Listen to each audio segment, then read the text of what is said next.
And I'd like to welcome everyone to this important conversation about state-local relationships here in California. This event is supported with funding from the S.D. Bechtel Jr. Foundation, and we'd like to thank them for their generous support for PPIC's work. Just a couple of preliminary requests. One, if everybody, of course, could turn off their cell phones. And secondly, in the packets that you all received, I think, at your tables, there is a confidential program evaluation form. And we'd like to ask everyone to just take a moment before you leave to fill out that form and drop it off at the registration table when you depart. It'll be very helpful to PPIC in our ongoing program work. Now on to the program. We basically have two sessions this afternoon. The first features Assemblywoman Connie Conway and Senator Darrell Steinberg in conversation with PPIC's President Mark Baldassare about state-local relationships. Are they broken, and how can they be fixed or repaired? And then we're going to take a very short break, and our second session will continue on this theme, but we'll take a look at it primarily from a county perspective. So it's a pretty straightforward program for this afternoon. Let me now just make some very brief introductions of our two presenters in our first session today. Assemblywoman Connie Conway was first elected to the Assembly in 2008.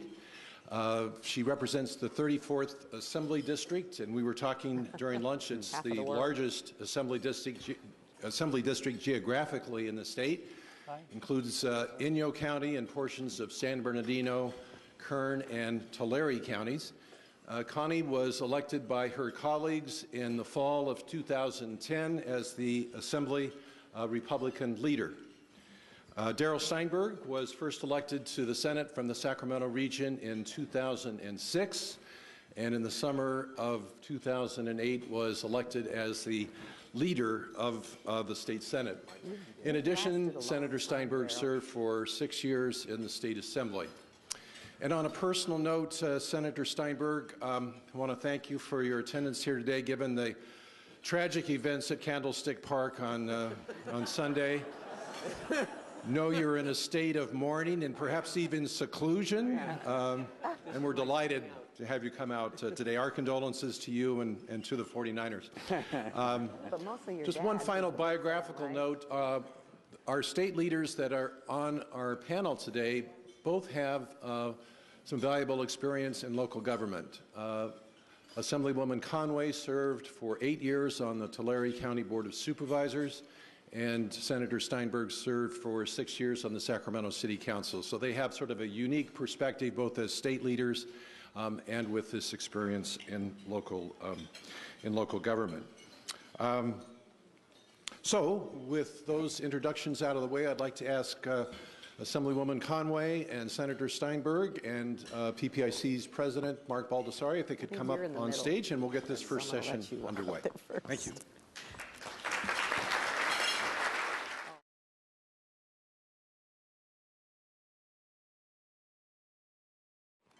Well, good afternoon, everyone. I'm Mark Baldassare, President of the Public Policy Institute of California. Really delighted to have this wonderful audience on this important topic today. And it's just a great pleasure to be up here with Connie and Darrell. And we've got a lot of ground to cover in a short amount of time as usual. But let me first say thank you for your leadership, both of you, your time being here today, and also in advance of being here. Darrell, you spoke to our board a couple of years ago. We had a breakfast, and you said, you know, in answer to a question I had, what could PPIC do that might make a difference, that would be really important? You said state and local relations, and we took that seriously. I went back and said, state and local relations, everyone. Let's see what we can do in that area. And Connie, you met with us for lunch shortly after you became the leader, And we had, I thought, a wonderful conversation here with our staff, our senior staff, around what areas we could work in that would be most meaningful to you and your work in the Assembly. Both of you, as Gary mentioned, have had valuable experience in local government, city and county, before you've now had this important leadership at this critical moment in California in the legislature. And to open up, I just thought I would, perhaps in alphabetical order, ask each of you, is there a problem with the state and local relationship today? And some laughter, okay. And if so, what's the biggest problem that you see with state and local relations? Connie? Oh my goodness, should I say no? No problem at all. It's like saying, what, me worry? You know, for me, the perspective of having served as a county supervisor and then being here, and it's actually one of the reasons why I sought state election is the year I served as president of the California State Association of Counties. I kept telling everybody, all we do is whine about what the state does to us. So no more whining. We need to step up, you know, and get ourselves elected to the state government, and maybe that can make a difference. Well, maybe not so much, but some of us did it. Mm-hmm. And so for me, especially in particular with counties, I always tell people there's such an intimate relationship between the state and county government. And so when you come here with county government experience, you know all the buzzwords. You know ERAF, SHIP, you know triple flip. You understand all of those things. So you know the lingo, but it doesn't change them. And for me, I think it's the opportunity to have served locally and then serve here gives me a more clear direction in what I believe is the best way to fix this. Because I still see, my perspective only, that the state mandates, dumps it on the counties, and they have to figure out how to make it work. And when you're working with a partner or with friends, you just don't do it that way. Mm-hmm. If there's really true interaction, if there's really a working together, would be a more ideal situation in my mind. So it's the mandates. It is. Yeah, it's the requirements that the state places on the counties. Darrell, how do you see it? Is there a problem, and what's the biggest problem, if there is one? Well, of course there's a problem. I would say as 2012 proceeds, less so with the counties and more so with the cities, honestly. I put it this way, to sort of state something that is obvious to everyone, but when it comes to thinking about these relationships, we often forget. I represent Greater Sacramento. Kevin Johnson is the mayor of the city of Sacramento. Our jurisdictions largely overlap. I have a broader district because I have some of the county, but for the sake of the discussion. We represent the same constituents. Those constituents care about police and fire service. They care about redevelopment and a vibrant downtown. Those same people, the exact same people, are sending their kids to the public schools, are attending the community colleges, and drive the state highways. And so because this is political, we live in a political world, and when you have so many separate jurisdictions, conflicts arise, we often forget that we are not talking about the state's money, we're not talking about the city or county's money, we're talking about the taxpayers' money. And it's incumbent upon all of us to figure out how we prioritize legitimate priorities. Second point. I'm happy to hear that, Darrell.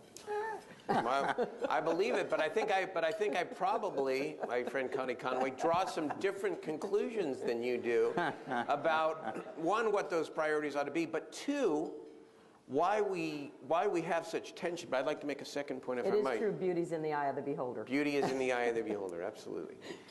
The second thing that I think is so important to Notice that I didn't sit between them today. No, it's all good. It's all good. We will argue in the way that you should argue. The second point that I think is really important is that we are all part of a system in need of dramatic improvement. Proposition 13, whether you're for it or against it, the facts are these. Local government's property tax base was severely reduced when Prop 13 passed in 1978. The state then, quote, bailed out local governments. And since that time, you go through all the ups and downs. We have been involved in what I would call a bad marriage. The local government's dependent upon the ups and downs of the state budget and the decisions of state lawmakers. Local governments, because of the 2/3 requirement to even raise special taxes at the local level, with little or no ability to define their own destinies around economic development or education or healthcare or law enforcement. And so we are bound together in this kind of angry, sometimes constructive, but really not the healthiest relationship because, final point, there is a mismatch between resources and responsibilities. Now, the governor and the legislature's realignment work of last year begins to get at that. But basically, if you are responsible for providing the service in general, you don't have authority over raising the money to be able to provide the service. That is a recipe for unhappiness, and that's what I think we have here in California.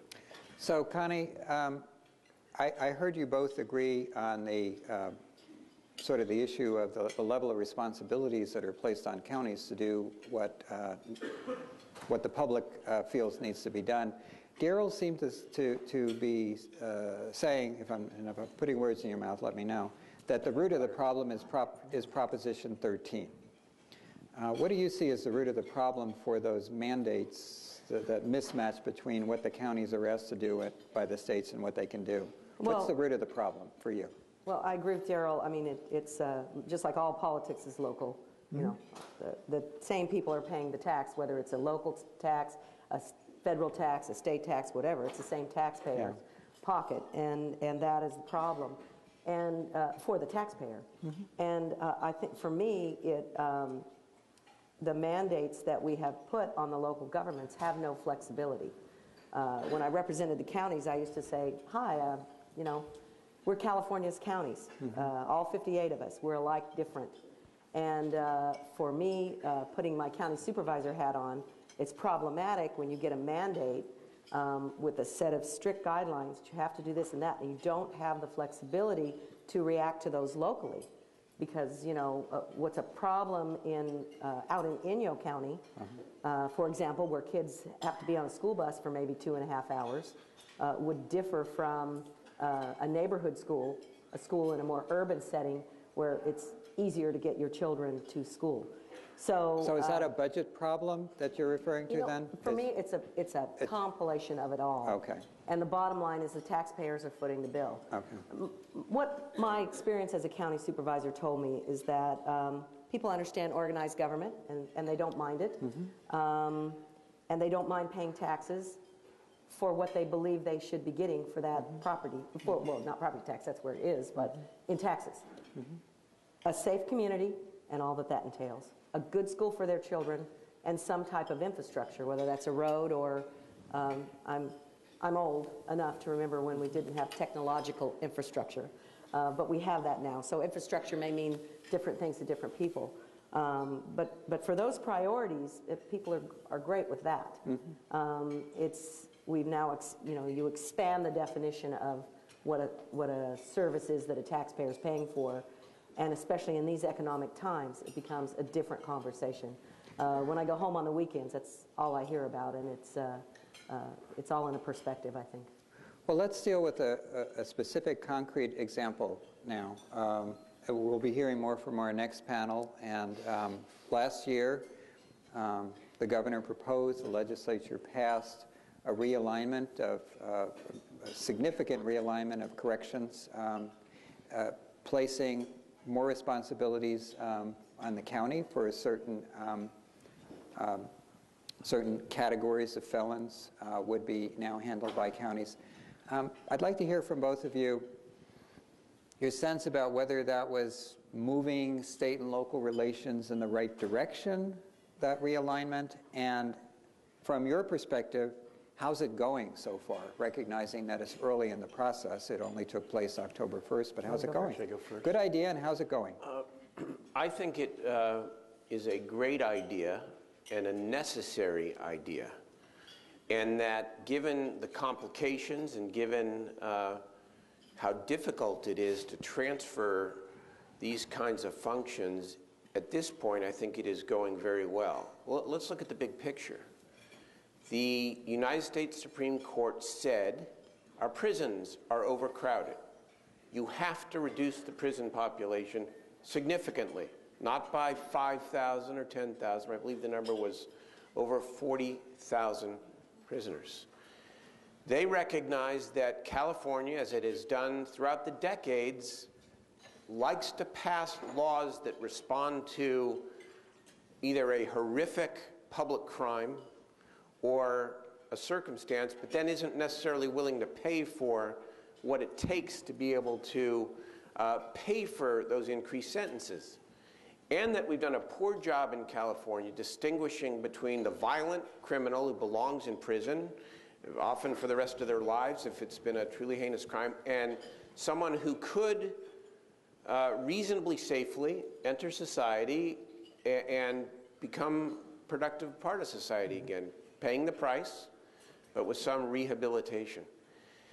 And so that confluence of factors, the fact that the state budget was what it was, I think provided us a once-in-a-generation opportunity to be able to do realignment. Some of us have talked about it for a lot of years and put out plans, and I give a lot of credit to the governor for basically having the fortitude to stick with it and to say that we are going to align, again, as I said in my earlier statement, resources with responsibility. I also want to commend the counties, because the counties could have walked away from this thing. They could have said, are you kidding me? You're giving us all this responsibility. You're giving us funding for 1 year, no guarantee of funding. We're walking away. They didn't. They came to the table, they took the risk, and as a result, part of the governor's tax initiative, our tax initiative in November, will give them constitutional protection for the money they need to be able to continue with the public safety realignment. I think it's necessary. I think it is good. I think over long term, it will bring better public safety, and it will be less costly.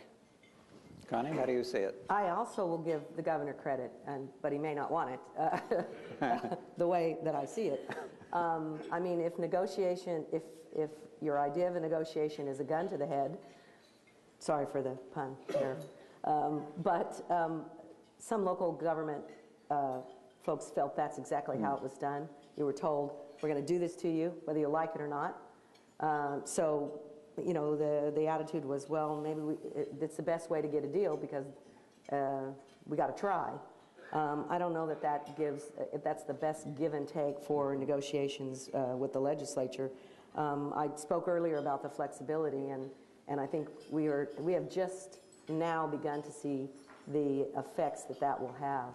Early release, violent or nonviolent. I mean, you can say it nonviolent, but every community will have the statistics of what that means. And it really hit home to me this weekend when I went to visit with some folks about an after-school program. They wanted to see me about some grant thing they were doing, and the chairman of their board just happens to be a local judge, Judge Salceda. And as a sidebar, he just said, you know, we had an empty place for these prisoners, but Connie, a county jail is not a prison. And now we've got double the people that they said they were going to send, and these impacts are just now going to be felt sooner than we know. So whether the locals were really in agreement with the negotiation remains to be seen. The Board of Supervisors, my board told me no. My sheriff says, well, I got to do something. You know, it was all over the place. Not everyone in the legislature participated in the vote, and I don't know how much, you know, real conversation there was. I was particularly bothered by the part where you take a block grant and you put law enforcement in the same block grant with mental health and welfare, for lack of a better word. I certainly understand the nexus of those things, and it does all go together. But when you put it in a block grant and prioritize those that get federal funds first, then you're prioritizing the mental health, the welfare over the public safety piece. If I'm in public safety, that's very troublesome to me. Yeah. So I don't know that all the bugs were worked out before it was done. Okay. I was told, well, we need to do this because counties can do it better and cheaper. And so I said, fine, I will give you that. I will give you that. I'm not going to argue the point. But is it cheaper then because we're going to eliminate all the people that are doing it on a statewide level as you put these services down to counties? Well, no, we can't do that. Those are our friends. Okay, so are we paying twice for the same service? These are just questions that come into my mind. And my last point, I think, would be on the business of how that cooperation works and how the flexibility all works.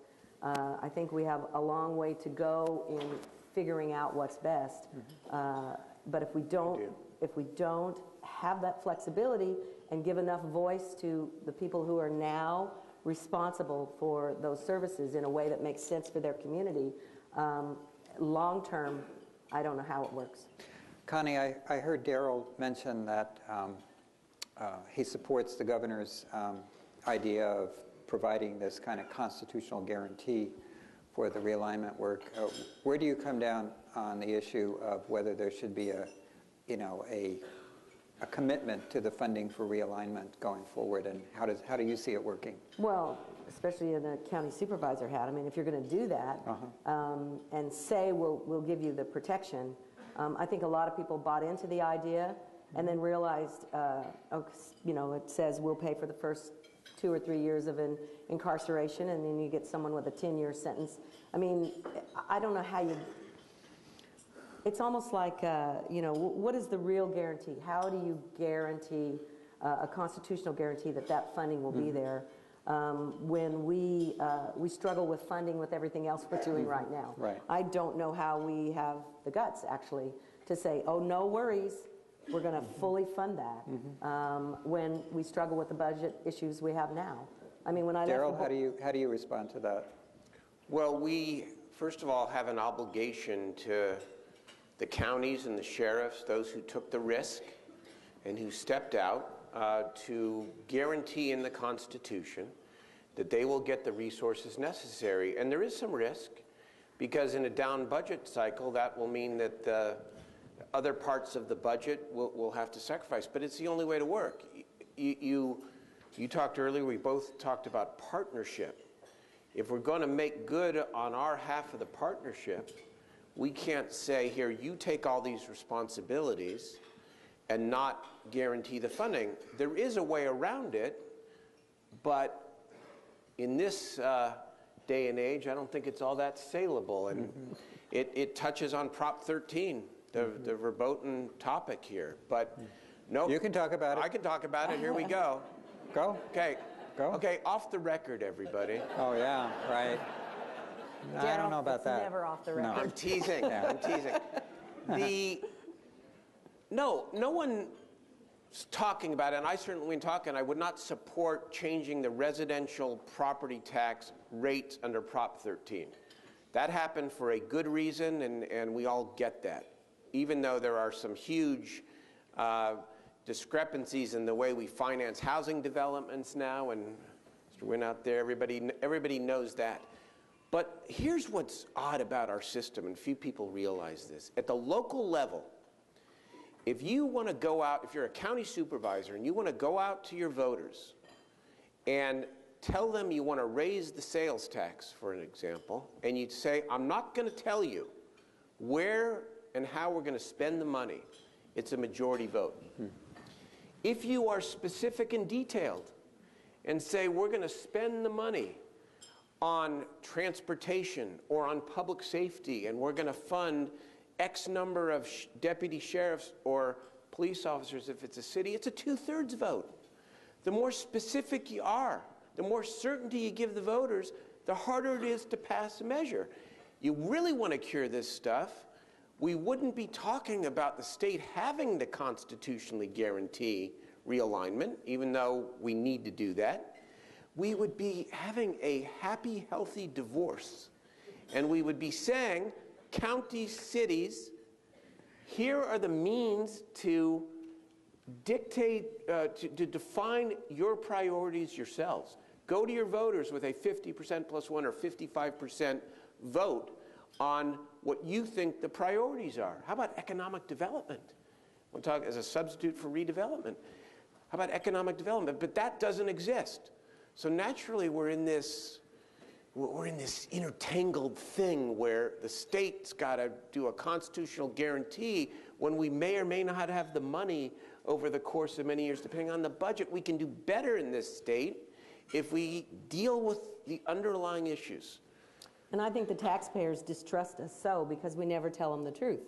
What they think they're paying taxes for is not what they get for their tax dollar. So we can argue about whether we need more revenue, taxes, fees, whatever that is, but an honest discussion with the taxpayers as to where that money goes, I think we do the taxpayers a disservice when we assume that they can't figure that out. Can I respond to that one? Yes. When you're done. Sorry. I'm sorry. Sorry. You know, when I look at it as a perspective as a taxpayer, and I'm going to admit to you guys that when I first came to the Board of Supervisors, it's so intricate and it's the way it's done. I'm not saying it's misinformation, but it's very difficult to drill down and figure it out and see how it all works. So as a reasonable, sensible adult, I sat about, you know, what are we actually paying for and what do we really get for it? So people believe that their priorities are being funded, and they don't understand why we don't have money at the end of the day. When you put a temporary tax to fund a permanent program, I don't know how that nexus gets met. And telling people that, okay, it's a temporary tax, and it's going to fund schools and law enforcement, and it's going to raise about project to raise $35 billion over a 5-year period, but only 2 of that is going to schools. I think that's a disingenuous conversation. I just would prefer to have a more honest discussion, and then we can still agree to disagree on what revenue means, what taxes mean, but tell the people the truth. They're adults and they get it. People are struggling. You know, I think that in my heart, I believe that people get up every day and they go to work, they pay their taxes, take care of their own family, worship at their place of choice, volunteer, give to charity, maybe not as much as they used to because they have to choose, because with this economy, do I feed my children or do I give to my favorite charity? So maybe some of that is down, but I think people are basically good people and they want, you know, they're good. They want to do the right thing. Of course. We need to be extremely honest with them about this is exactly what your tax dollar is funding, and maybe your constituents, you know, agree totally with that, Darrell. My constituents see a big, big gap in what is promised and what is delivered for their tax dollar. Well, I'll move forward, but go ahead. That's all right. I want to pick up on a comment that you made. The word redevelopment came out, and we just You had to do it, Darrell. we had our we have an expert This close panel. to a clean getaway. We have an expert panel that meets periodically to help inform our work on state, local, and we asked them what are going to be the big issues this year, and state, local, redevelopment came up, and the fact that a lot of localities are pretty worked up, I would say frustrated, maybe even upset about where things are, and I'd like to get a sense from you two about what's the future of redevelopment in California. Should I was talking, so you go. Okay. Okay. Well, I think this redevelopment discussion is actually a pretty good issue to sort of distinguish between the various players within local government and how they relate to the state. And first of all, let me tell you that despite redevelopment's problems and some of the abuses, I'm a fan of redevelopment. I actually think it or something like it is essential to the successful implementation of my Senate Bill 375 from several years ago that is changing growth patterns throughout California as we speak in a very positive way, to focus much more on infill, attached housing, jobs, housing balance, and to reduce the sprawl. So I believe in it. But we have to be honest here without being mean, because I don't like to look back, I'd like to look forward, but the history is important. The legislature, remember the governor in this instance wanted to completely eliminate redevelopment. The legislature had a bit of more nuanced approach, which said, we know we've got to save what was $1.7 billion, and there are some issues with redevelopment. We want to modify it. We couldn't modify it because of the city's Proposition 22 from 2010, where they said, you can never borrow from redevelopment again or take redevelopment money.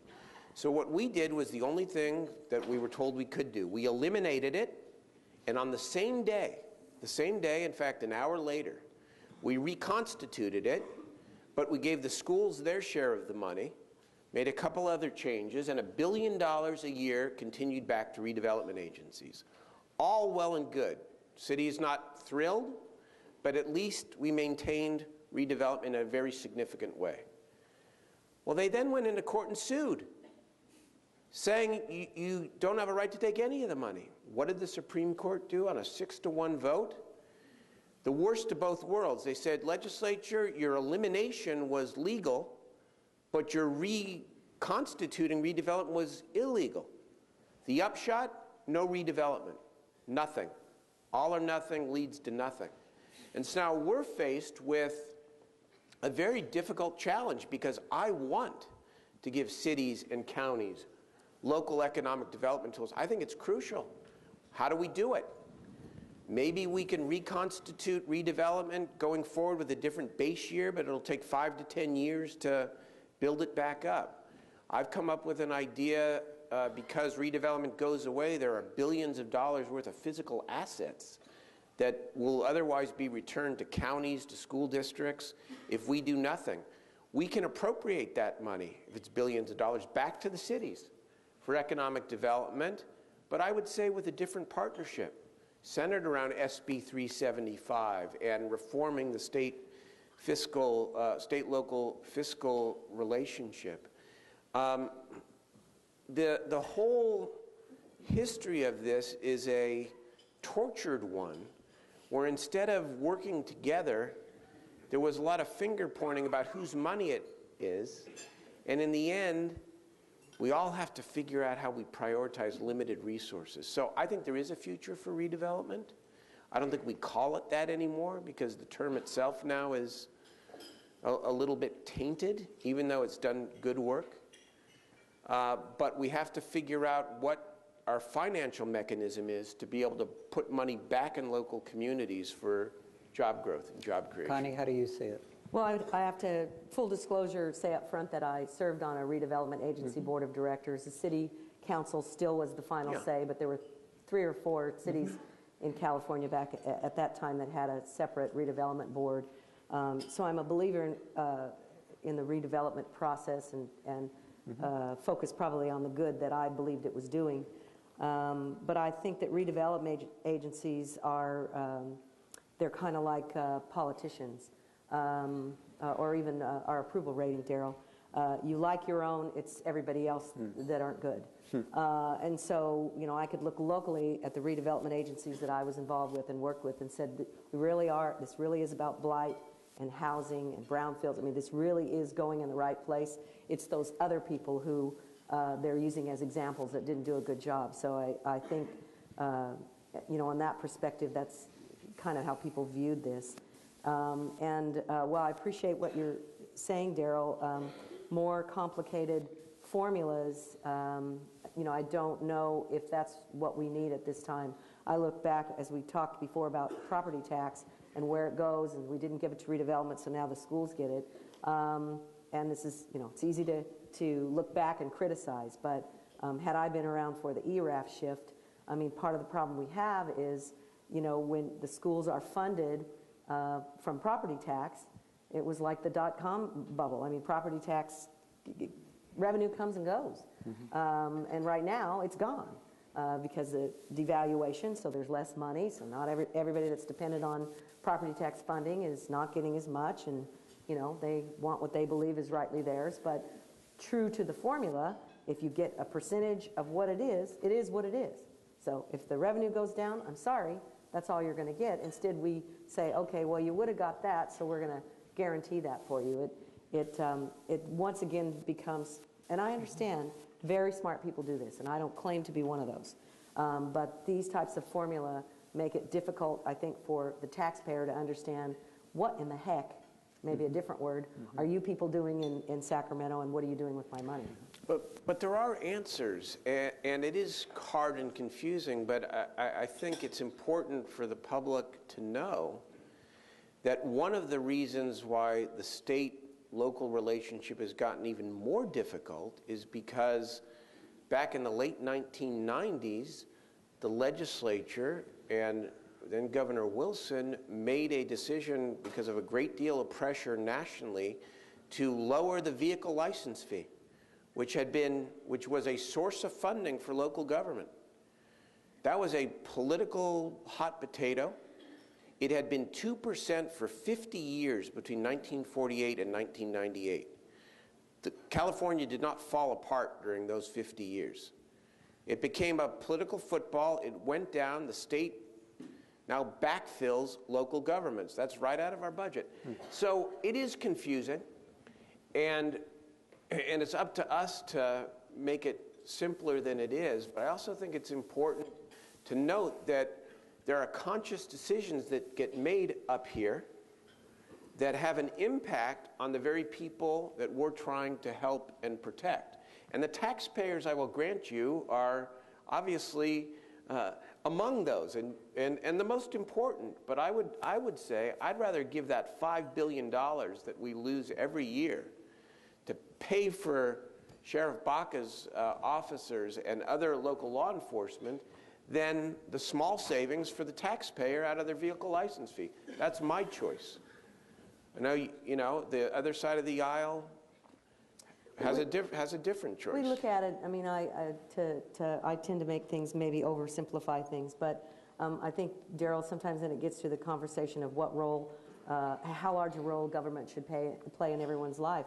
So I'm sitting on the Board of Supervisors, and we're saying that we have to meet, we just want to meet our costs out in our resource management agency, and so we have to raise these fees for copying copies of your permit. When you come to get it, you have to pay, you know, 15 cents for that piece of paper, whatever those are. And it really struck home because some folks came and said, you guys want to raise the fee. You say that the cost to get all your people to stamp our papers and do whatever they do. So my permit, my fee for the permit to build a fence costs more than the fence. Seriously? And so that may be a very oversimplified way to look at it, but government involvement, whether people want it or not, is costly. Let me ask you one question, and then I want to save some time for the audience before we get to the next panel. Something that really struck me from the poll that we released yesterday was that people don't feel that the President and Congress are going to get much done this year. They have a little bit more hope that the governor, the legislature, those who represent them in our state will get something done. From what we've talked about today, I get the sense that Darrell points to more taxing authority. You talked about greater flexibility as some of the key solutions going forward to the problems that we have. I'd like to know, and I'm sure the people of California would really like to know, is there common ground here? Is there some place where we can make some progress this year on the state-local relationship? I want to first of all acknowledge Assemblymember Conway's point about mandate relief. I think you make a great point. And I think that there are far too many state mandates, with one caveat. And is this the zinger part, Darrell? There's no, it's not a zinger, it's just a point. Okay. That, you know, one person's mandate is another person's lifesaver. I mean, we mandate certain amount of visits, for example, from social workers visiting at-risk children who are, you know, living in potentially abusive relationships. I mean, that's a mandate too. And so I think we have to do a better job together of distinguishing between that, which really isn't necessary and is a lot of paper pushing, and that which is a genuine health and safety concern, but I acknowledge. I don't disagree with that. But I acknowledge the flexibility needs to be a big piece of that. We give this job a realignment to the counties, then we got to largely get out of the way and let them do their job. Sheriffs are duly elected in this state as well. So I just want to acknowledge that. So I have hope. We're not going to agree on taxes, but that's going to go to the ballot. Your poll yesterday said 72% of the voters. I think that's a signal that the pendulum has swung far, and the people want it to swing back a little bit because they're tired of all the cuts we have made. Here's a statistic for you. The LAO said 5 years ago in their 5-year projection, that our revenue would be about $135 billion. And you know what the projected revenue is this year? What is it, Craig? 80? About $85 billion. So that's what's happened here. And a lot of that attributable to deep cuts across the board, to the safety net, to law enforcement, to education, to higher education. And I think that people are saying, if I read your poll correctly, we need some relief here from what we're doing on the public investment side. Not too much, but enough to swing it a little bit. But this is also a year we've got to tackle pensions. We've got to continue to focus on regulatory reform. Oh, please. Absolutely, and not allowing this false choice between a healthy public sector and a healthy private sector. We need both. We need both. Connie, is there common ground this year where we, in state and local? I wish, actually, honestly, our jobs keep us very busy across the street. We have committee hearings, we do those things. I wish we had more time to actually sit down and have conversation with each other to solve these problems, because I think there might be more common ground. The example you gave, I certainly agree with you. Should we stay up here longer? Yes. Yeah. Stay all day. How many of you can stay longer? I'm good till about 3. Okay, till 3. What's for dinner? Your point about the social workers, and I certainly agree with that. I mean, if you have a caseload that you're checking up on 350 children, how do you even make one visit in a 3-month period? It's very difficult. But then I would add to that where the flexibility would come in is that in an urban setting, you may get to them closer. Out where I'm at, I mean, 2 visits can consume a week's worth of time. Mm-hmm. So the flexibility is key. I want to be optimistic, Darrell. I really do. I am by nature. I tell everybody that thank God I have a short-term memory, because that way I wake up relatively optimistic every morning and forget all whatever happened the day before. It's important, yeah. And we move forward and we work together. And I would really like to see the opportunity for more of that to happen. Sure. When it comes to the, something we may not ever agree on is, the tax, the fee, the revenue, whatever you want to call it. I mean, I just look at what we've done of late, and I think that we do ourselves a disservice when we, my little band of married men and women was highly criticized because we did not vote to extend the temporary tax. But what happened? Capital gains revenue went up, sales tax revenue went up, but our spending went up more than the revenue increased. And so there's got to be a way to figure that out. I mean, if the revenue is increasing, could we just hold on for a while, go with that, and let things settle down? I don't want to give up on California. I wouldn't be here. We could all be somewhere else doing something else. I believe we all care about it, and we want to be here, and we want to find a solution. And maybe if you and I just run for King and Queen of California, we can do it. We'll just take care of it all, Darrell. Or at least let's have breakfast. Okay, good. I like that.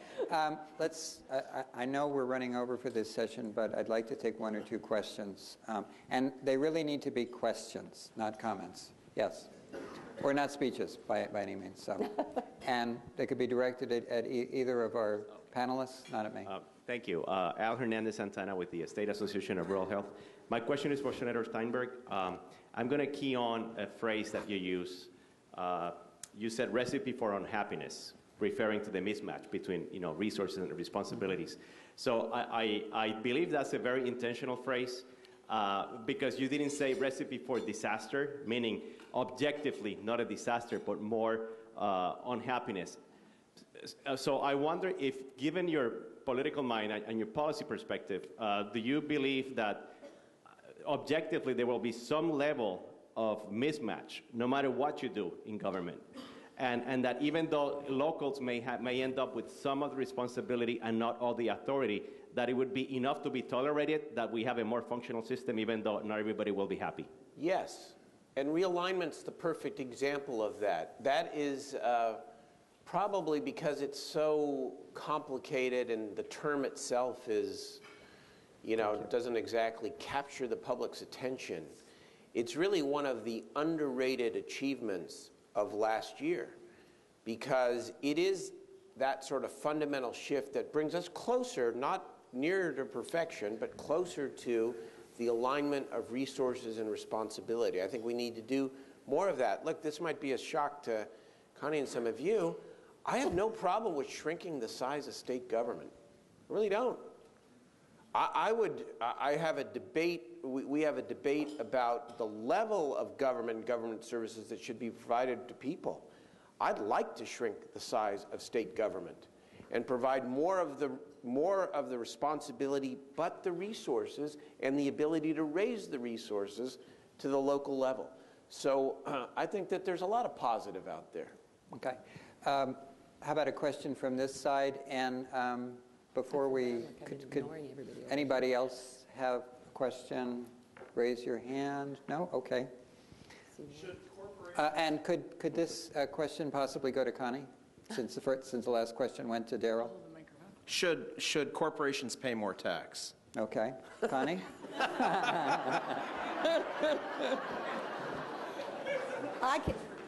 I can answer that question in one easy answer. I'm a Republican. I would say no. Okay. All right. Okay. But for a myriad of reasons. I think you really would like Darrell to respond to that.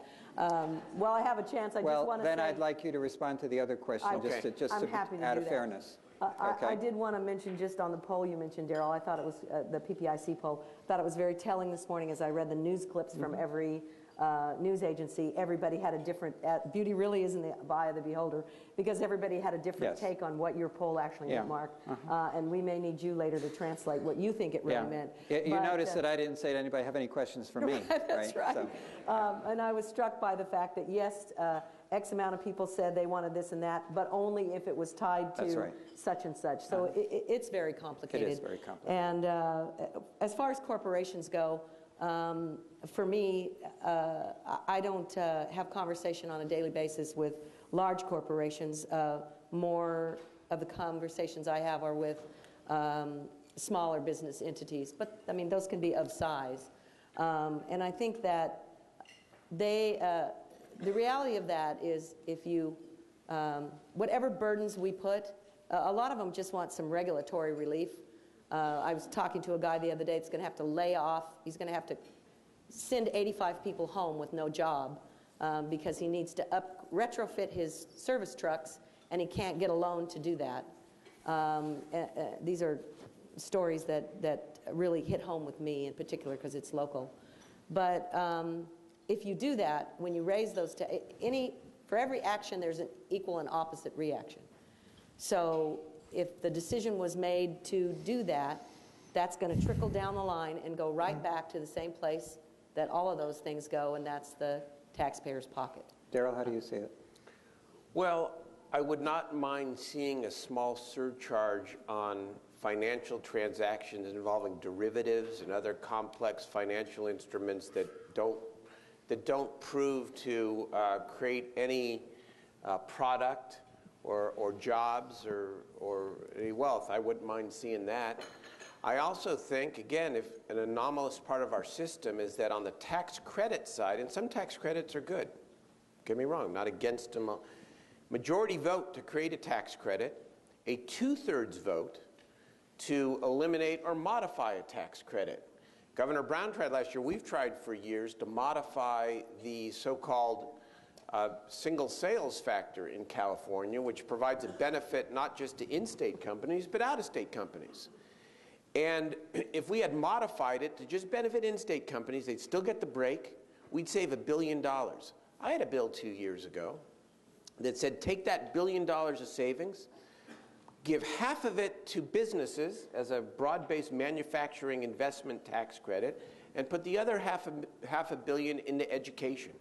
Couldn't get a vote because it technically violates the anti-tax position of the minority party. And so it's another example, I think, of shouldn't be either or, all or nothing. We have to make priorities and protect our values, fight for our values, but be reasonable and flexible as we go about doing it. Connie's a terrific legislator and leader.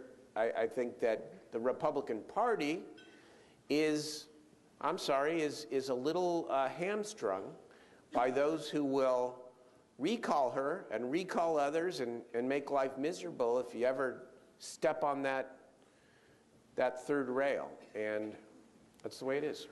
Well, Thank listen, you. I think that you're both terrific leaders. Thank you. And we're really privileged to have you here today.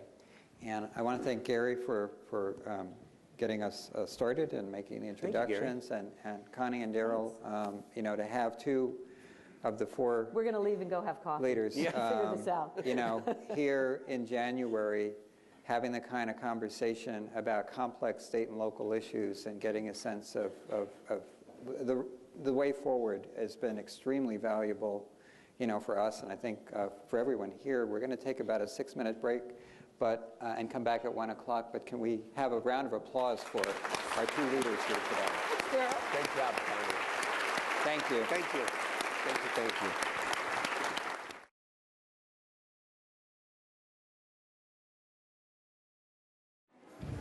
Well, hello, welcome to the second panel on the state and local relationship, such as it is.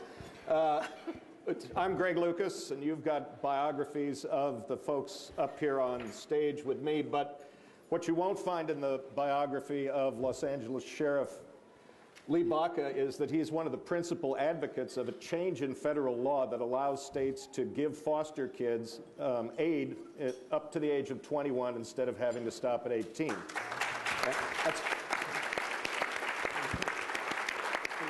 And California's passed a law to do that, and my 2 cents would be that that's going to be one of the most positive things that's happened to a program that in the past has been one of California's most awesome social program failures. Sitting next to me is Diane Cummins, who was not only the midwife of last year's realignment, well, actually probably more than a midwife, but that in 1991. And most amazing to me, she's probably certainly the only person in this room, and potentially the only person in California, that has a copy of the 1983 report created by the George Deugmasian administration that says, maybe if we kind of shifted responsibility from the state to local governments, it might be more efficient and a little bit smarter. I'm assuming it was typed by an IBM Selectric? It was. You guys remember typewriters, right? And then to my immediate left is Yolo County Supervisor Mike McGowan, who, as you know, is this year's president of the, I always call it the old name, California State Association of Counties. And that's no cakewalk, so I think we'd all want to wish him congratulations and condolences all at the same time. Thank you. And on my far right, which is awful symbolism, is Frank Mecca, who's one of the smartest, hardest working people I've ever met. And not only does he know his business, but he's passionate about helping the people who his association's members serve. So just to start it off, and you can all take a crack at this, I mean, we heard Darrell and Connie's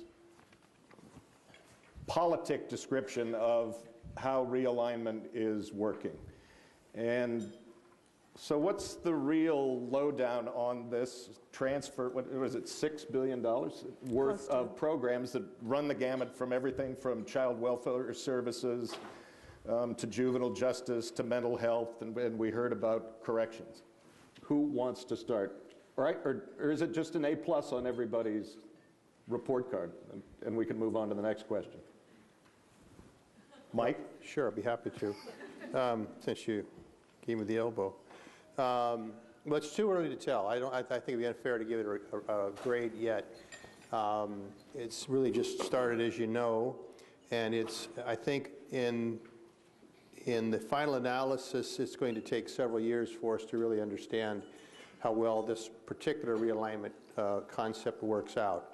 We're probably going to see it first in the law enforcement arena, that is, see the impacts of this most immediately, and the sheriff, I think, could probably talk much more knowledgeably about that. But it's clear to say that we're going to have to be doing our correctional component differently. We're now going to be housing people who otherwise would have been going to prison, and that is no small task in and of itself. The other piece of that, which is so challenging for us, of course, is really watching some of these folks that are otherwise be on parole. And that's, I think, what gets us into even a more challenging arena, but also an arena that presents itself with a number of opportunities for local jurisdictions. And that is how you keep people from reoffending, how you keep them from offending in the first place in many ways. The programmatic side, the program side. It's just way too early. We're just getting started on that.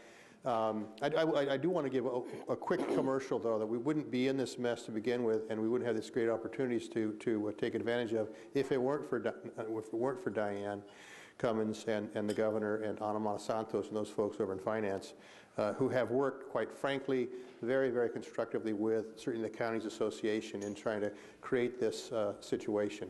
And so we are most appreciative of the governor in having those folks working on this issue with us. But it's too early for me to give it a grade. I am cautiously optimistic. Yolo County is enthusiastically embracing the challenge, but we're also struggling with it, and we'll just have to wait and see how it works out. What a perfect transition to you, Diane. Well, how could I give ourselves anything but an A? A minus, just to be modest. Oh, okay, A minus. I agree. It's too early to tell.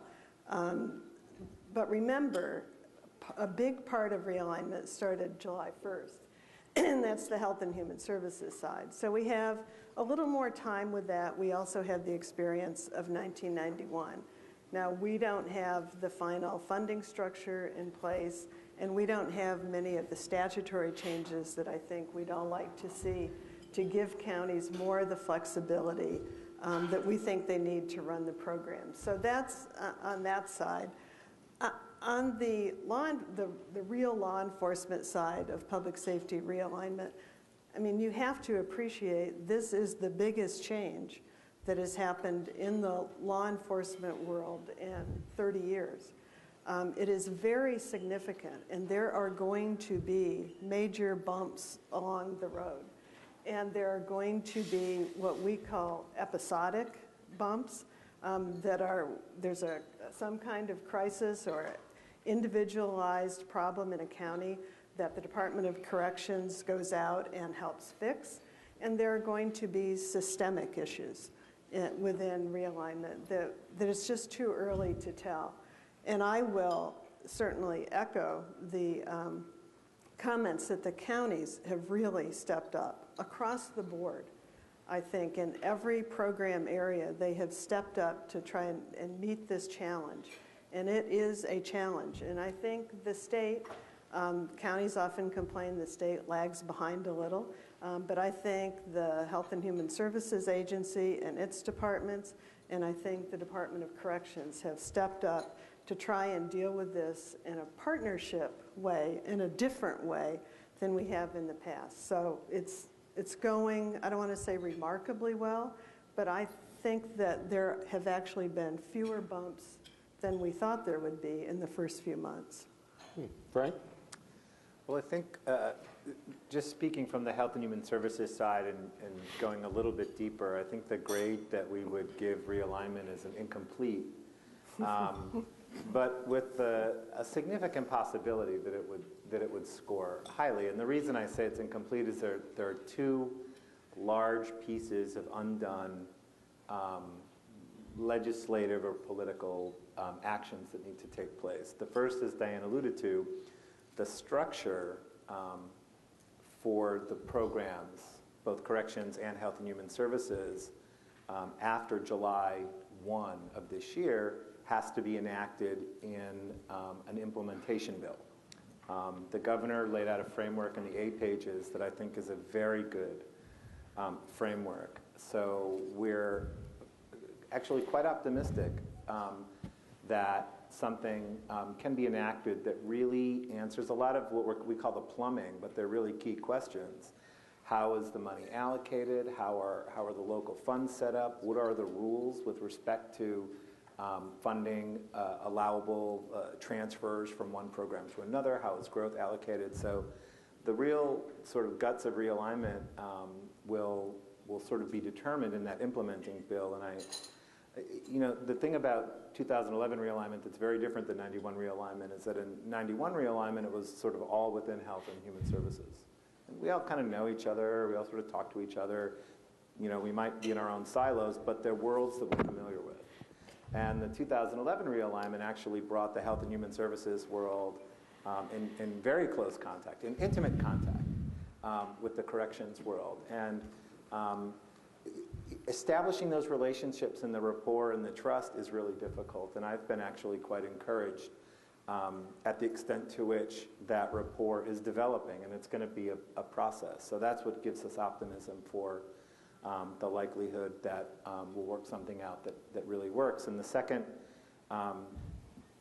very important aspect of realignment that will determine its ultimate grade is the passage of constitutional protections for both the state and the counties that are embedded in the governor's initiative. And we can talk a little bit more later if folks are interested, but the constitutional protection and establishment of funding rules and responsibilities for mandates or lawsuits or actions in these programs in the future that we can't even anticipate today, I think it's really critical for counties that those rules be established in the Constitution, and that's the other really important piece of undone business.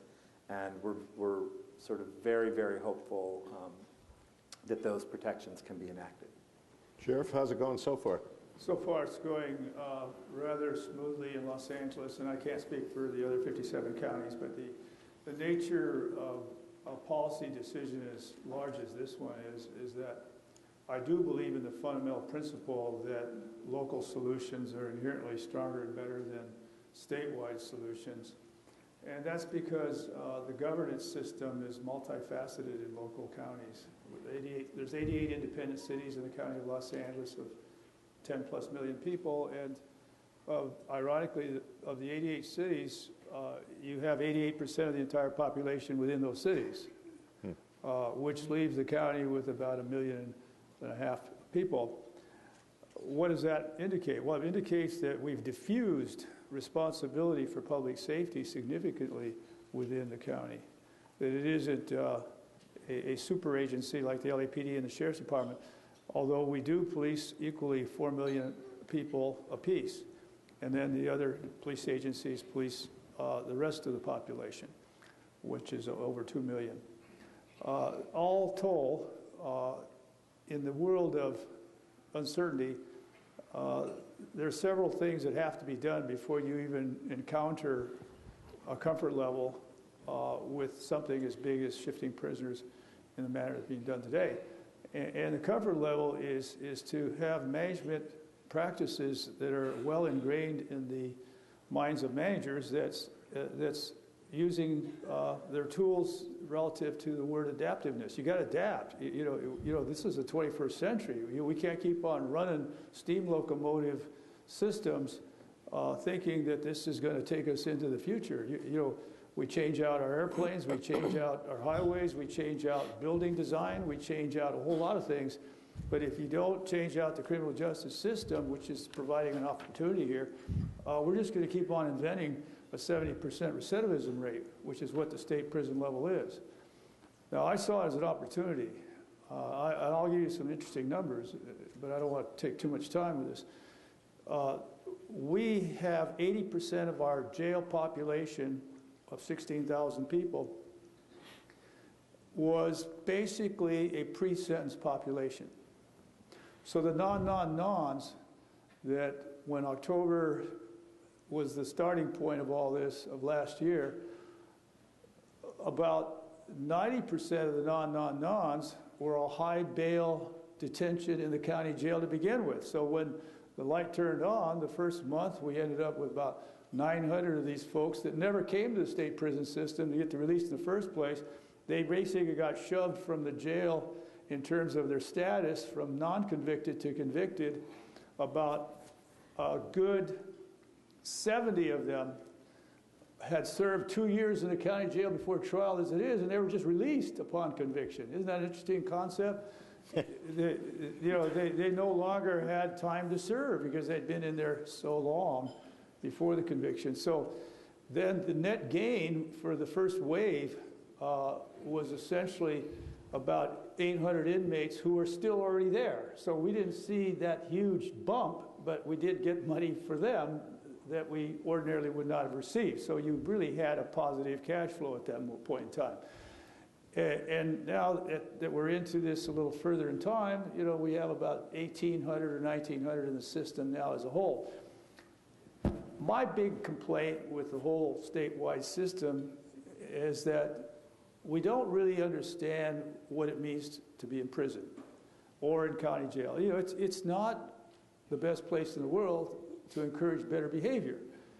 It's basically a place where people get more depressed, they give up, they have some level of stress, they have to be medicated. I spend $17 million a year on psychotropic drugs.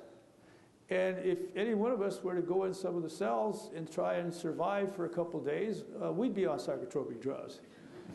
And so therefore, the opportunity for local management is that I'm starting education-based incarceration for everybody so that they can have purposefulness in the time that they're under an incarcerated environment and stimulate their intellects, stimulate their confidence, stimulate the bad grades they had when they were going through the local public schools.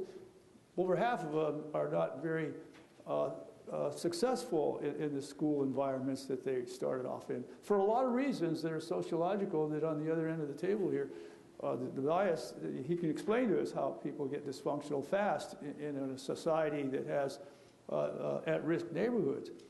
So the context of change is my first point of saying we are making change. And we believe that reentry begins the day they go in, not the day they come out. You got to have this stream of development for the individual inmate that allows them to say, hey, I'm ready to take responsibility for my whole life. I'm ready to go to work. And that's just a starting point. So it's moving, I think, in LA so far smoothly. Just to make sure I understand, so part of what keeps you guys from bumping up against maximum capacity is people who are not convicted or waiting for trial now don't sit in jail. Well, that's I read an LA Times story where the prosecutors were a little concerned about that. Well, I need to say this, so far, but you see the nature of the new opportunity that we're talking about is that I do need more authority to release people before they're convicted and put them on an ankle bracelet system. So we have that going now to a degree. The theory of why some people stay in jail for high bails is because they don't have the money to bail out. But the wealthy will always bail out. And you guys say, well, who's a bigger threat? The crazy wealthy guy or the crazy poor guy? I think they're both a little bit in need of some supervision. So let's try and figure this out so that we're not just using the jail as supervision. Let's put them on ankle bracelets together, or rather separate. Not to dwell on the criminal justice aspect of it, but what's been the experience you hear from other counties? I mean, how are they sort of, changing the way they? Well, you got 58 different counties in California, and you've got about 172 different ideas about how to approach any particular issue. How many? I'm sorry to interrupt. How many do you know are under court orders for overcrowding? The last time I looked, it was around 20. But I was going to say something. Is it in that range? Yeah, I don't know the exact number, and we're one of them. Yola County is one of them. LA is too, right? Correct. Yeah. It's hard for me to say. It's not a common response in counties, which is, let me back up. One of the things that's attracted me to this whole approach, and I think I'm hearing it in the sheriff's comments and his attitude, is that we have had to do things a certain way in the state of California for so long and been so restricted. The money is siloed for programs. we get only get more rules to govern us and to live by every year from the state and federal, but primarily the state legislature. And that really does beat the initiative out of any institution to try to be flexible or come up with a response to a problem that isn't already prescribed to do that. And the thing that Governor Brown did when he came in is, quite frankly, very simple, is to recognize that. He jokes about how the Modokians want an entirely different sort of set of things than the Alamedians. Is that what they call themselves? Well, that's what he calls them. Oh, right? okay. And that's what they must be if that's what he calls them. Truly, yeah. Because he would know. I mean, he knows these things. Just ask him. Just ask him.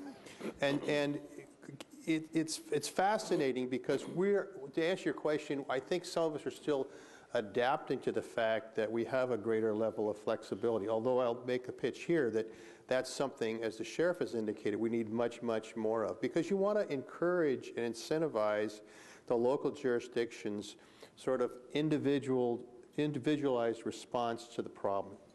Houston, we've got a problem. How are we going to solve it? In the movie, it was done by folks having to be very creative and innovative on the spot, and they were allowed to do so without being governed by a lot of restrictions. That is not the way it's typically worked in county land through my experience. And so part of this is a slight paradigm shift that I think is very healthy, which is let's give the problem back to the locals to figure out. Now, you're never going to give us as much money as we need. We'll talk about that. But you don't have to quite worry so much about the economics if you can really stress the notion of flexibility and really getting rid of some of the regulations that we have to deal with. That allows the sheriff to decide if a pre-sentence person is really at risk or not at risk, and not be forced to make that decision on some other arbitrary and well-meaning standard that perhaps may not be applicable. So there's as much of a psychological shift going on here as a legalistic one or statutory one. It really is. It is an attitudinal adjustment that we're all trying to make. And so every county is reacting to that a little bit differently. Yolo County, I think, has stepped up. Of course, we used to have Pat Leary back there doing all this stuff, and the governor's office, damn them, stole her. But we responded to that fairly quickly because it's kind of what we've been looking for. So I will, though, take this opportunity to extend the commercial. The notion of constitutional protected revenues is fundamental to us in the county. We do not trust the legislature, and I love Conway, by the way, who used to be a supervisor in Tulare County, had my job as the president of our state association. I love her to death. Darrell is going to be my senator in another couple of years over in West Sacramento. Another great man. I like him a lot. But we have not had confidence in that institution historically, and especially now, quite frankly, to lead us through this challenge. And the governor's acknowledging that and allowing this shift to occur means a lot to us. And so I think counties are coming to that realization and seeking that opportunity. Well, I keep hearing the word over and over again up here, flexibility, which is the intent, obviously. But is there enough now? No. Well, and here's the dilemma. There are multiple levels of flexibility. So there's funding flexibility.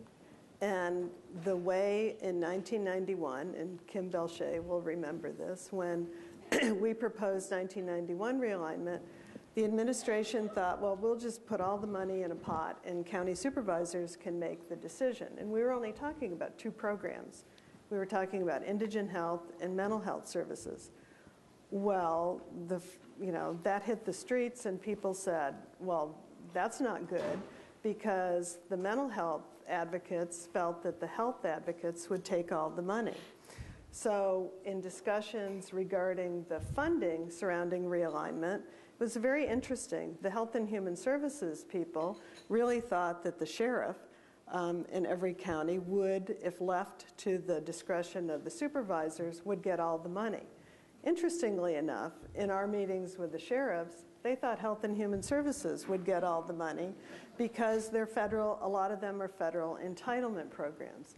So the structure that we have proposed in the budget really separates the two. There's a law enforcement account And then there's what we call the support services account. And a bunch of little sub-accounts. And a few little sub-accounts. A few sub-accounts within there to separate. So it really does kind of violate the flexibility issue because so the county has to think about it differently. And in the budget, or in the legislation last year, we created a CCP, a Community Corrections Plan, at the local level, because we believe that each individual county is going to do this very differently, should do it very differently, to reflect the differences in the counties. What we hear, and because we did allocate in our funding model money with the so-called AB 109 offenders, money for treatment, but that's not what's happening at the local level. So there are, yes, counties have the flexibility to decide what they want to do with the resources. Let's talk about the law enforcement side, what the plan is and how they allocate the resources. If they decide to put everybody in jail, and that's how they react to realignment, that's their decision. They didn't get enough money from the state to do that. We believe that they should be using intermediate sanctions and treatment to sort of change the recidivism, change the course of people's lives. And I think that really, in the first year, that's kind of overwhelming because you're just seeing this group of people coming toward you. Wasn't it more expensive too? Is what more expensive? The steps to prevent recidivism, like. Should be cheaper than incarcerating someone. Jail is about $100 a day. And so you can buy a lot of treatment for the money that you use for incarceration, you otherwise would use for incarceration. So I think, but in fairness, if you see this wave of people coming, you're going to do something to deal with them immediately. So you're going to focus on probation and monitoring and jail. And I think it may take a while before some counties, certainly some counties are doing it now, but before they figure out that there are these other things that they can do, not just with the 109 money, but with the other money that's sent for realignment and their own money to make a difference that ends up saving them overall county resources because they are reducing their jail costs, they're reducing their treatment costs. Well, Frank, the collaboration you were talking about, forced or otherwise, between like Health and Human Services and Corrections, does that seems like it would, by necessity, foster more flexibility and more, smarter solutions to problems? I think that is certainly the hope. And my members are participating locally in the planning, local corrections plans. And it sort of differs community to community, the extent to which the Health and Human Services side is sort of ingrained in that planning, and there's a bell curve like in most things. The thing that's, I think, really important to underscore, though, is that realignment means very different things depending on the program you're talking about. In foster care and child protective services, the federal government cares not whether you're a Modakian or an Alamedian. The federal government requires, if you bring a child into care, you visit that child monthly. The federal government requires a whole host of mandates. They enforce equal access to services. And they expect the state, and only the state, to monitor and enforce that. And they don't acknowledge the counties sort of as an entity that they have an oversight responsibility Which would sort of restrict flexibility, right? Sort of begs the question, well, how do these programs fit the realignment narrative? And I think it gets to what Diane said. There are a lot of different reasons and imperatives and advantages to realignment. In the case of some Health and Human Services programs, the stability and predictability of funding, rather than the competition in the general fund, in the state budget, creates a funding advantage, but also really a predictability advantage that allows long-term planning. That's very difficult to do if you don't know from one year to the next whether or not, how your programs will be funded, whether or not the governor will veto your funding. So that's sort of one sort of set of possible advantages for realignment. There is some additional fiscal flexibility, but there are limits to how much sort of on the ground local flexibility the state can provide. That's not to say there's none. There are changes that can be made sort of on the margin to enhance local control in these programs. But I just think it's important to understand that there's some fairly big breakwaters and limits to what the state can do in some of the health and human services programs that's different than the corrections programs. But I think if you look at the overall theory of keeping offenders in the community and not sending them to the state, they are in the community. The sheriffs have various tools that they can use, whether it's intermediate sanctions, GPS bracelets, flash incarceration. You can deal with, you can begin to start dealing as a county with the family. You can keep the father at home and in jail on the weekend if that's necessary. You can provide them treatment in the community. That person may be able to keep their job, keep their family intact. And that is part of the larger picture, I think. When we talk about, even if the money is separate, counties have to start thinking about how do you use all the pieces of money to get to the outcomes that you want to get to. I'm sorry. Greg, if I can, briefly. There was a study done that looked at the #1 driver of foster care rates, and it was female incarceration of for low-level offenses. So, I mean, clearly those connections exist. Well, I was going to ask, Sheriff, is that your view that almost anything is better than sending people to state prison? No, not necessarily. I think it depends on the cases. Now, in this case, the realignment is the nonviolent, non-serious, non-sexual offender that ironically becomes part of that 70% recidivism rate. And the issue is not just incarceration. The issue is how do you deal with the predictable criminal who's already in jail, and how are you going to reprogram somehow through educational systems this individual so they don't want to come back to jail. And therein is the challenge that the state can't seem to tackle because they don't have the wherewithal to do it. But a local community does have the wherewithal to do it. And on our system, we've integrated all the information on the new parolees coming down, and it's GPSing on our particular radio cards, data screens, and we know where they all live. We never had that opportunity before. We know the terms and conditions of their release and their criminal history. Therefore, all the police agencies are able to pinpoint and monitor what these individuals are potentially doing in the event some crime starts to occur. And then the probation department has their own program of counseling and making sure that people are being prepared. And then experimentations like I have with the Urban League. I've been dealing with parolees coming out of the state prisons into Los Angeles and teaching them, ironically, leadership classes. Now, you wouldn't think leadership classes have much therapy involved in them, but principles of leadership translate into better individual management skills. And what these prisoners are lacking is they don't have a good handle on how they manage their lives. And so if you teach them to take a higher order of a goal to say, okay, I want to be a better father, I want to be a better husband or boyfriend, whatever I am. I don't want to be on the low end of my life. I know what that's all about. It's the difference between negative therapy in prisons versus positive therapy in local jails, which then leads to positive living when they're out of jail because there's a network and we know where they are, and we have a much better method of managing at-risk people that go to jail.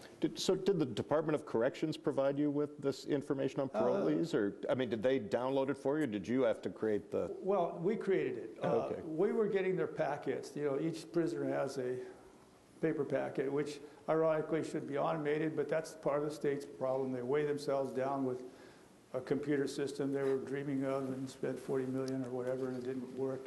And so give it to us locally. We have the computer system.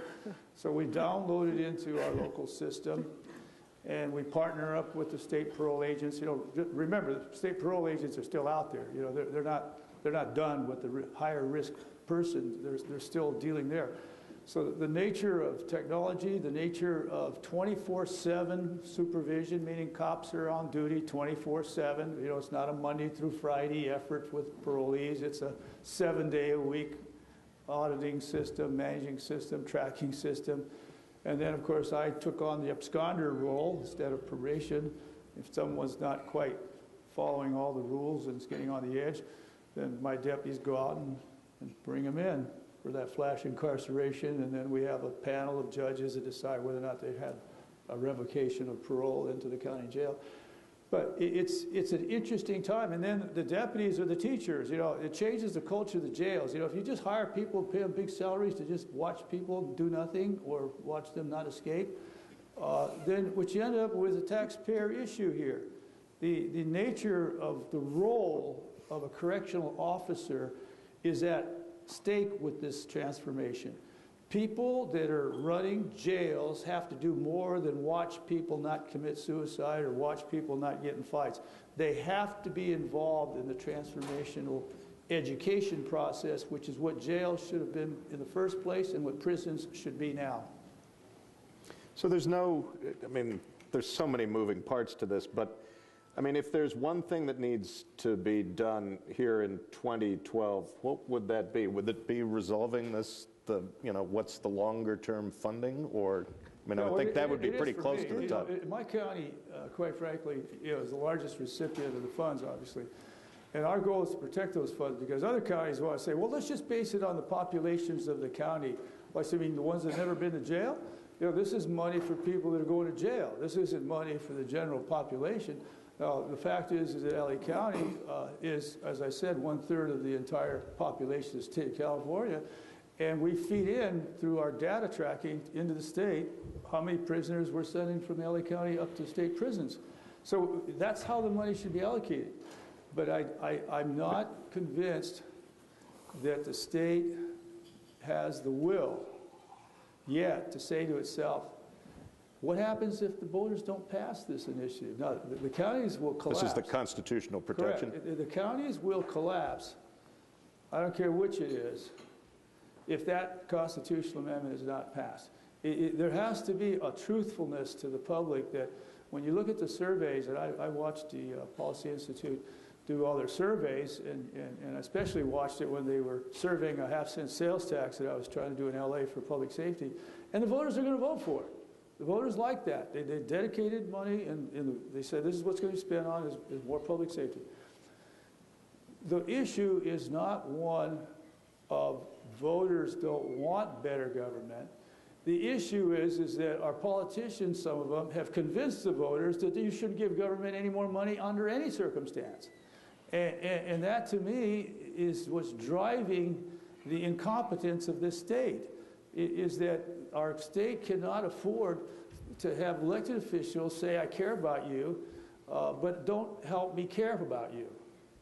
Don't give me the ability to do a better job in making sure that your quality of life needs in your neighborhood are going to be sufficiently sustained so that the marketplace doesn't fluctuate during a bad economic downturn. And that's what police do, is they basically are an invisible part of the economic strategy of a country, because I can tell you right now, when the crime is too high in certain neighborhoods, prices of property go down, services have to go up, and the taxpayers' dollars are overly concentrated unnecessarily just because of crime. So some protection in the Constitution, you said that too, Frank, that that's kind of essential. I mean, just does the whole thing crash and burn if there isn't constitutional protection? Well, eventually, well, the suspicion is, and our belief at the county level is that eventually it does, because we started this thing out at the beginning of the year with the governor when he said, I want to shift work to you. I will give you the money and constitutionally protect those funds to you. If we change the nature of the work, then your responsibility should change as well. And that resonates with us. We don't mind getting responsibility. Matter of fact, I think the sheriff has articulated very well how we really can do a better job if we're given the opportunity and the means to do that, to incentivize us or even just allow us to be creative and do things that make sense for our particular jurisdiction as opposed to having to follow the manual. And that resonated with us very much.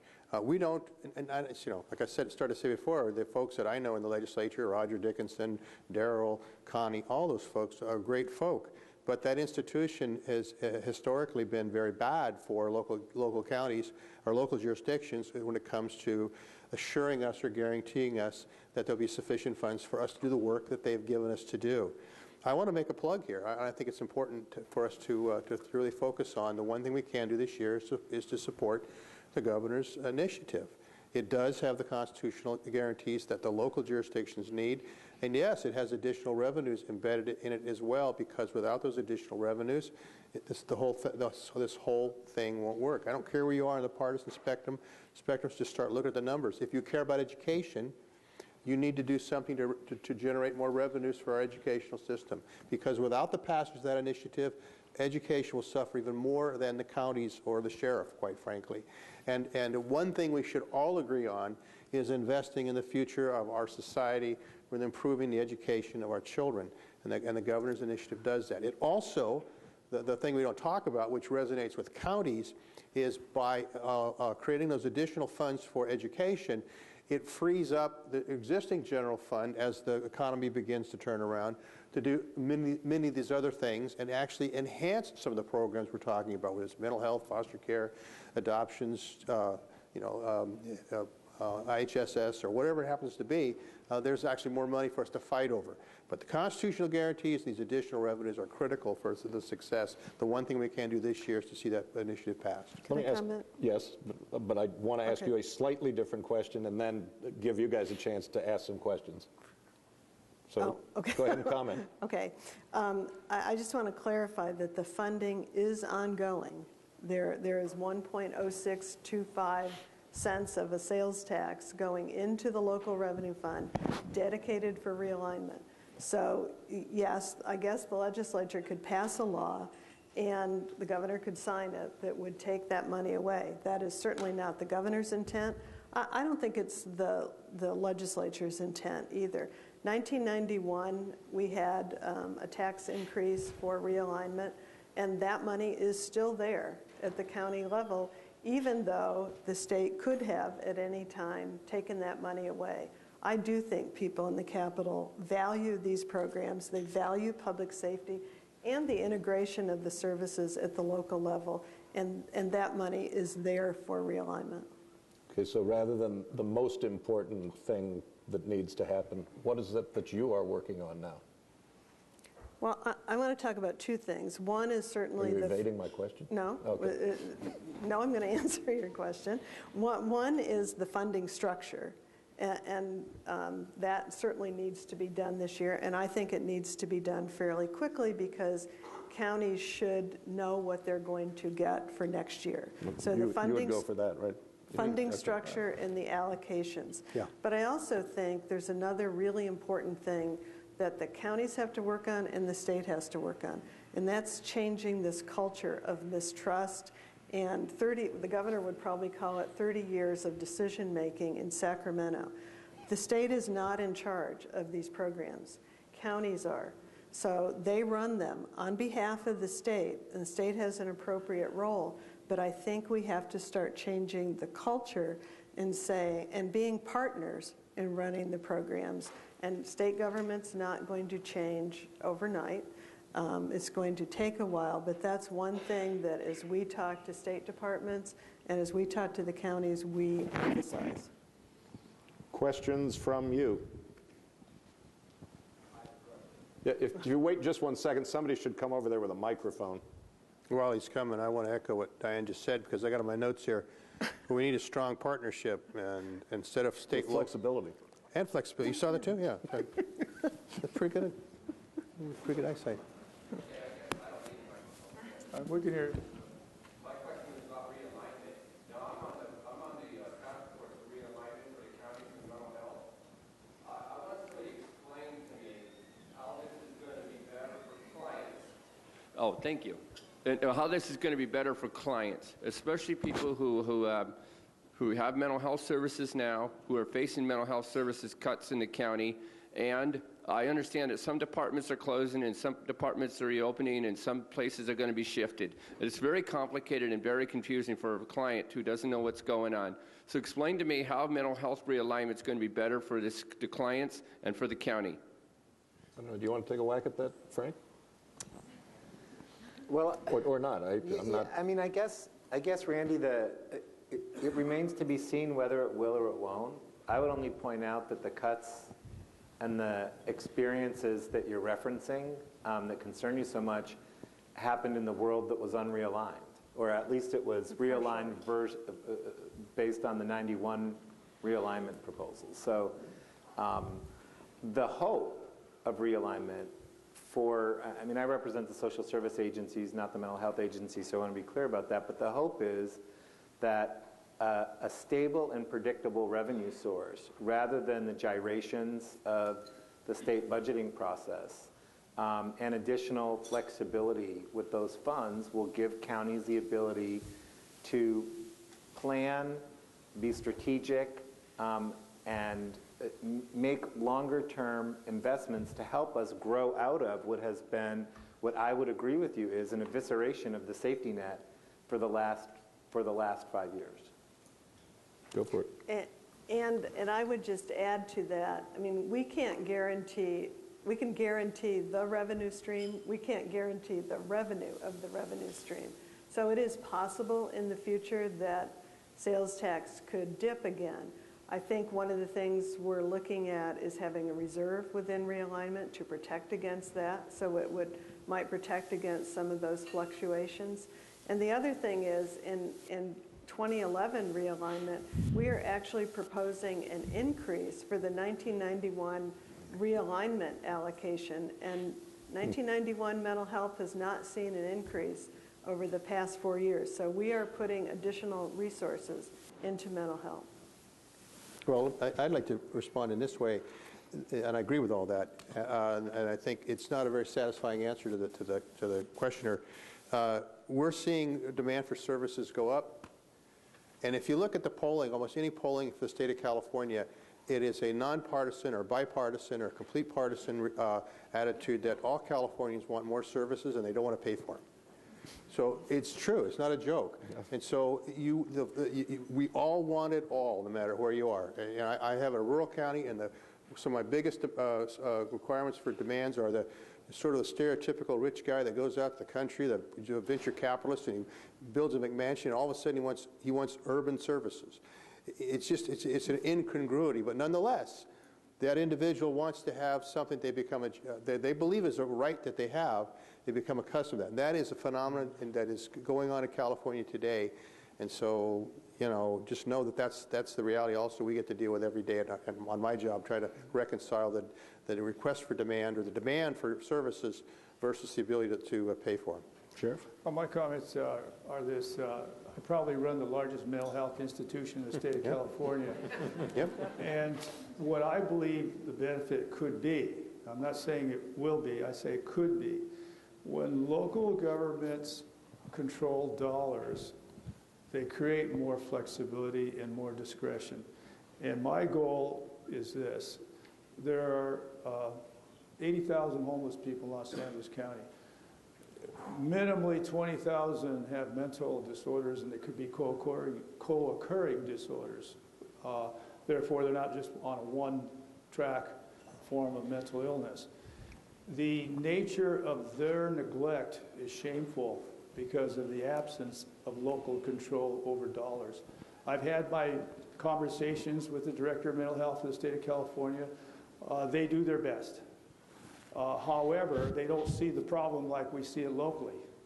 And then they use existing institutions of mental health care and say that's all we really have in the way of our problem. And then those that are on the homeless side have to bounce in and out of the county jail to get their proper medication because they go off medication by virtue of their mental illness when they're on the street homeless. So there is a possibility that people like myself are going to lobby for money And then there are opportunities for individuals perhaps that you might be aware of that can lobby as well for the nature of finding an equitable solution. The answer is an equitable solution, not a non-solution for homeless people, but an equitable solution in view of the dollars. We have time for one more quick question and a quick answer. Yes, ma'am. No, not her. Oh, I could go to the other one. No, I'm just kidding. I'm just kidding. Hi, I'm Jenny Puttyfoot with the California Research Bureau. My question is with the flexibility leading to variations between counties in terms of these programs, and how you see that not over time sort of diminishing all of the different programs within counties to sort of the lowest common denominator. And I'm thinking of something like the THP Plus program for foster care, where some counties may opt to stay in and fund that particular program and others won't, and what that means for foster kids in one county versus another county, for example. Okay, well, someone will answer your question, but before we do, thank you, Sheriff Baca, for being here. He's got to leave.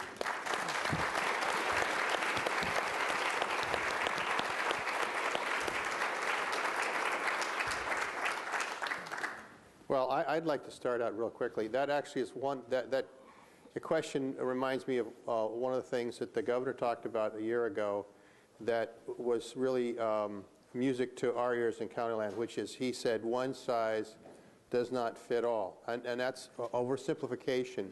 But quite frankly, I only speak for myself. And I've been doing it since 1902. I've been on the county board of supervisors since '93.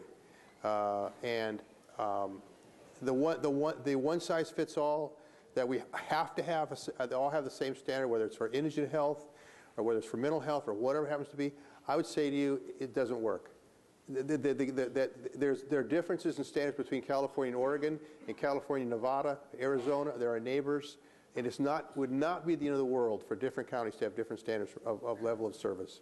And I'd actually like to see what will happen if we go to a model where counties have greater flexibility. We start to see some differences. We don't know because we've never really been allowed to do it that way, not in my lifetime. I mean, you've also, the program that you've talked about, foster care and child welfare, is probably the program among health and welfare and perhaps corrections that has the most robust and enforced outcome accountability system. I'd say it probably rivals any in government-funded services, not just our arena. So the federal government requires the monitoring of how kids are doing. The federal government requires some equal access to services. The law still requires, as Greg pointed out, was referring to AB 12, every county has to implement the extension of foster care past 18. There are going to be some variations in how counties do that, but frankly, there are big variations in those things now. We hear foster kids complain all the time now. I can get something in Alameda that I can't get in Modoc, or vice versa. So, I mean, of all the programs where I would worry, I probably worry least about child welfare because, in part because of the commitment of everyone to that program. I mean, it was the counties that actually partnered with nonprofits that actually made that mandate happen. So it's hard to imagine that somehow they're going to have some disaffection with it. But I think it's a lesson for other programs as well. If we have a good outcome system and we can monitor those, we should be keeping our eyes on that, not the inputs. Well, the other thing I've noticed, and I think your outcome approach is actually very valid in this regard to answer your question. And I forgot the rest of my answer, so I'll go to Diane. Well, you know that I worked for someone who cares very much about that program and calls me constantly about it. But I think here's the theory, and I think we have yet to see whether the theory and practice work. But the theory is if the county has the money and the county has the responsibility, they are going to make the best choices within the array of services that they have, because fiscal incentives do work. We would hope that they cross lines between law enforcement and the health and human services programs, but just like the state couldn't sustain a prison system, at the local level, they cannot sustain a jail system. You can't build your way into this program or out of this program. So I think they are going to look for those kinds of programs where you invest the least amount of money and make the biggest difference. And again, Kim Belche will remember this, and I remember Governor Wilson saying to us one time, if you had a blank piece of paper, you can't tell me this is the system you would create. And I think the system that we want to move toward is very different. And if you have the resources, you have the flexibility, you have the accountability, you will make choices in your best fiscal reality, but I think they are the program reality, and they are for the best program outcomes. And the last word. Yeah, well, I remember what I was going to say, because it actually is the positive part, I think, that you're getting your question. You know, right now there's very little incentive for Yolo County to look at what their neighbors are doing, because we all have to do the same thing in the same way. And I actually think if we are allowed to experiment more and adapt more to solve problems, the more we're apt. Well, counties are also pretty good thieves, and so we're more apt to look at what our neighbors are doing and saying, well, what are they doing down there over in Solano County that we're not doing? How come they're doing it better? And that allows us to either do more collaboration, but also it allows us to borrow somebody else's good idea. And right now, there's not as much of that incentive as I'd like to see in the work that we do. Mike McGowan, Diane Cummins, Frank Mecca, what a terrific panel. Thank you. Thank you. Thank you, sir. Good job.